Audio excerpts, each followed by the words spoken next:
Good morning, everyone. For Telesur, I'm Cody Weddle in Caracas, Venezuela. In Mexico City, officials have opened an investigation into a gas explosion that ripped through an infant and maternity hospital Thursday. It happened in the mostly working-class area of Coajimalpa, leaving 3 dead and more than 60 injured. Our correspondent Clayton Kahn has been covering this developing story since it broke yesterday, and he filed this update.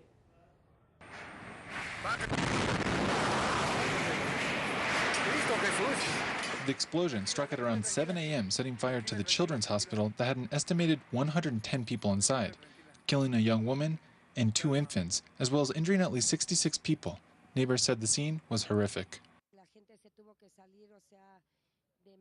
People had to leave, as an emergency, fleeing the hospital on their own. It was terrible. As emergency workers and even the military arrived on the scene to begin evacuations, families of the victims also arrived, realizing that people were trapped or disappeared, as authorities declared that nearly 60% of the building had collapsed. Well, they told us that they were going to move us all to a module so that they could give us information about our family, so as to know what happened and if they're still inside. We just don't know. Mexico City authorities declared that they had launched a criminal investigation into the events, detaining the workers of the company Gas Express Nieto, who are presumed to be responsible for the explosion. 3 of the pipe operators were detained. 2 of them are in hospital. 1 is receiving medical attention but is not in the hospital. The public investigator's office is now taking their declaration and questioning them. This is not the first accident involving Gas Express Nieto. In 2014, a gas truck from the same company exploded in the state of Querétaro, seriously injuring 8 people, while in 2013 a driver of the private gas company Termogas crashed at high speeds outside of Mexico City, killing 23. Clayton Kahn, Telesur, Mexico City. Thanks to Clayton. To Honduras now, where both the ruling National Party and the main opposition force, the Libre Party, have announced they will begin gathering signatures for 2 separate plebiscites. Our correspondent Gerardo Torres has more on the proposed vote. Honduran President Juan Orlando Hernández will begin gathering signatures to put a plebiscite to the National Congress, asking Hondurans if they will approve the creation of a military police force. As a response, leader of the opposition, Manuel Zelaya, said his Libre Party would also call for a plebiscite, but on the creation of a new National Constitutive Assembly. This is a proposal that President Zelaya initially had in 2009. That was the reason why he was removed by a coup d'etat, because he wanted to ask the people if they wanted constitutional changes. But now the president, after his defeat in Congress to create his military police force, is now talking about a plebiscite. Both parties are looking to change the constitution, and many believe these 2 proposals are the start of the political campaign, even though the election is 3 years away.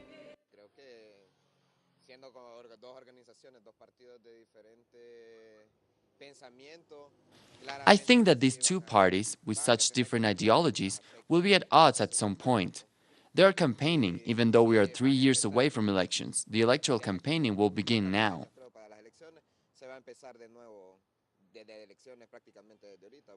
Zelaya's followers have experience in gathering signatures. In 2010, they gathered 1.2 million signatures to demand Zelaya's return from exile. Now they will use their experience to push for a constituent assembly to modify the constitution. Gerardo Torres, Telesur, Central America. Thanks to Gerardo. Now we go to Colombia, where some members of the social organization, the People's Congress, have been found dead in an apparent murder. Now, as the investigation begins, members of the group speak out. Here's our correspondent, Natalia Margarita. Friends, colleagues, and the visibly affected brother of Carlos Alberto Pedraza, whose body was found Wednesday last week, gave a press conference in which the director of the Legal Medicine Institute confirmed a single shot in the head as the cause of death, leaving no doubt that this case follows the pattern of the assassination of Colombia's social leaders. In Colombian history, it is unfortunately very easy to prove the existence of a political context in which social leaders are systemically assassinated and disappeared. Carlos' colleague Alexandra Bermúdez recalled the threats on the lives of people in their social organization, Congreso de los Pueblos, which they have received from paramilitary groups. She also noted that Carlos Alberto was missing for 48 hours before he was found dead and called for an investigation into this fact. A forced disappearance happens after his activities and movements have bbeen followed. He was captured and taken to a different municipality. Someone must have seen something. Carlos' relatives and colleagues are still waiting for an official pronouncement by the Colombian government, as well as for an exhaustive investigation that will clarify the strange circumstances surrounding the death. Meanwhile, what is clear is that, as many others in Colombia, Carlos is victim of a politically motivated crime. Carlos Alberto's activities were related to his contribution to building peace. We're building the kind of peace that social movements propose: dignified life conditions, social justice, civil society participation, and that is what the sectors of Colombians does not want to happen. It is not by chance that this press conference was held here at the National Center for Historic Memory, Peace and Reconciliation, a place exclusively constructed to pay homage to the thousands of victims that, like Carlos Alberto, were struggling to bring peace with social justice to Colombia. In this place, their struggles and ideas are supposed to be remembered. In Bogotá, Natalia Margarita, Telesur.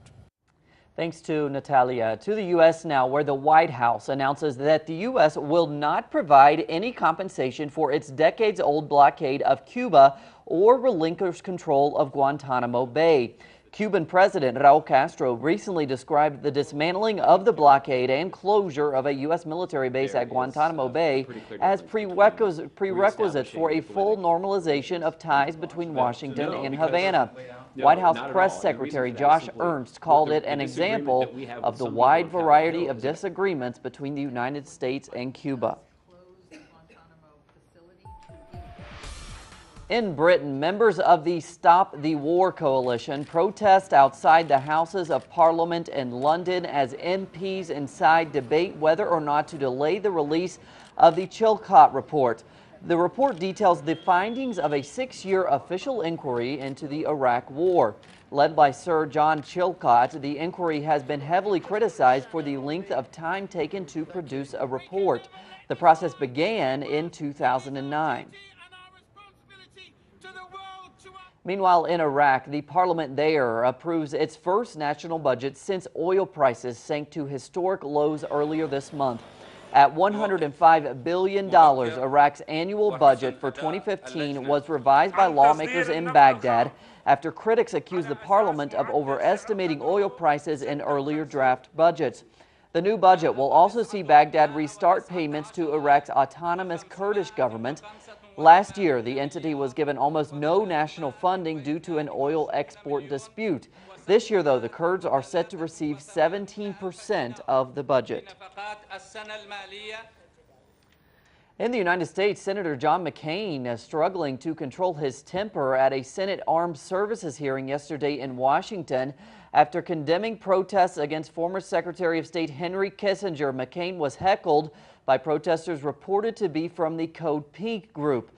Protesters demand Kissinger be arrested for his role in international conflicts when he worked as part of Richard Nixon's administration. You know, shut up or I'm going to have you arrested. If we can't, I've never seen anything as disgraceful and outrageous and despicable as the last demonstration that just took place about, you know, you're going to have to shut up or I'm going to have you arrested. If we can't get the Capitol Hill police in here immediately,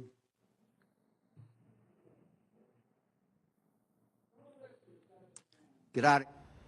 Finally, 2 pilots are in high spirits today after breaking a world record for the longest gas-filled balloon trip. Balloonists Troy Bradley and Leonid Taktiev have already traveled more than 8,000 kilometers across the Pacific Ocean. They began their trip in Japan on Saturday and are expected to land in Mexico in 2 days' time. The 2 balloonists are only the second team to ever pilot a gas-filled balloon across the Pacific. Sounds scary. More on those stories and others at our website, telesurtv.net/English. For Telesur English, I'm Cody Weddle. Hope you have a great Friday.